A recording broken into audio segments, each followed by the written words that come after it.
Okay, today I'm going to attempt a food cooking video, and what I'm going to do is I'm going to take this head of cauliflower. Now this came out of my garden.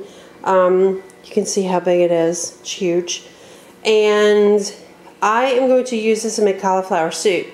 Now the recipe I'm using is from the Pioneer Woman. She had one on her blog. I googled it and that's what came up. And I tried this already and it's really good. But I am going to be making a few changes to it. Let me grab the recipe over here. And it calls for only half an onion, a whole carrot diced, and a whole celery stalk diced.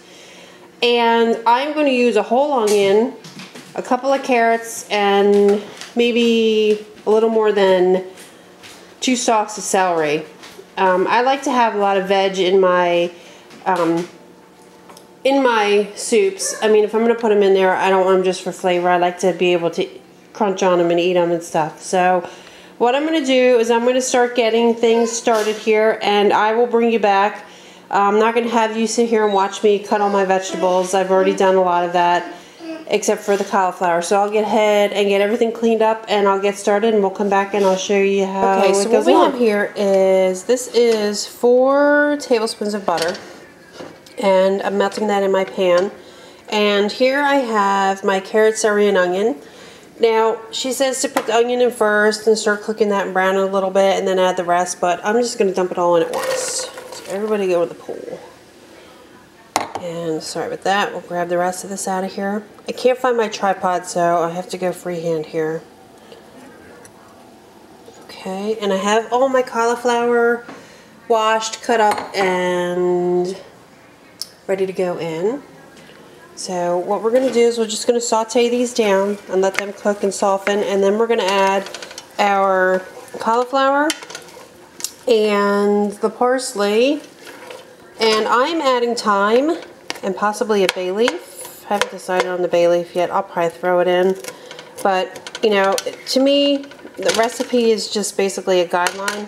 I kind of just use it that way and then add my own twist on things. So I'll bring it back when we're ready to put everything back in, or everything else in. Okay, I added my cauliflower, and I measured this out. It's about 16 cups.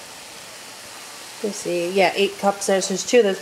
16 cups of cauliflower, and I added my parsley, and I threw in just a couple sprigs of thyme.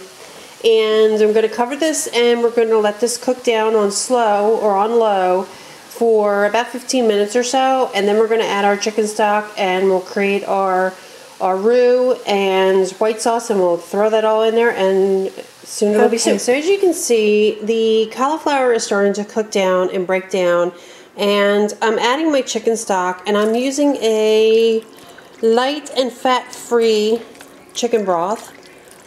I would use my own, but I'm getting low on it, and I don't want to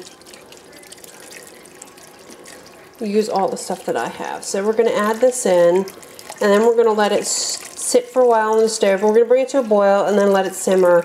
It says to let it simmer 15 minutes or so, but I'm just going to let it sit there and go for a little bit. And then what we'll do is add in our flour, milk, and butter, remaining butter, and at the very end we add in some heavy cream, or some half and half. So when we're ready to do that, I'll bring you back, and you'll see how much it does really cook down. I'm going to try to do this left-handed. I don't know how this is going to work out, so just bear with me. It calls for another 4 ounces of butter, or 4 tablespoons of butter, and we're going to add to this, once it's melted, a 1/4 cup of flour, and then once that's incorporated and we have our roux, we're going to add our milk and create our white sauce.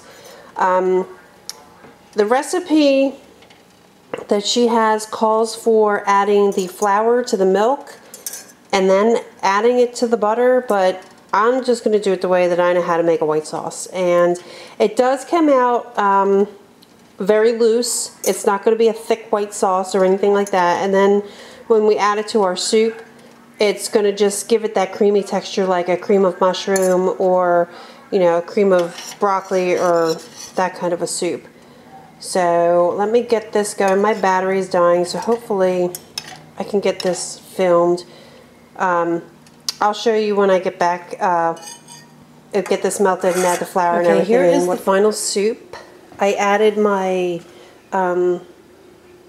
my roux, my thickening agent in here, my little white sauce, and it is, I've already tasted it and it's really good. I added salt and pepper. I don't like to do a whole lot of that. I do add some, but then I figure people have different tastes. Some like more salt and some don't. So I add some in, and then I add it in afterwards at the table. So the way I like to serve this, and hopefully I get this in before my camera dies, is I like to put it in a bowl and put some bacon on top and some cheddar cheese, and then serve it with a crusty, crunchy piece of bread to dip into it, and it's really good. So I'll put the ingredients down at the bottom, and I hope you like it, and maybe you can try it sometime. Thanks for watching.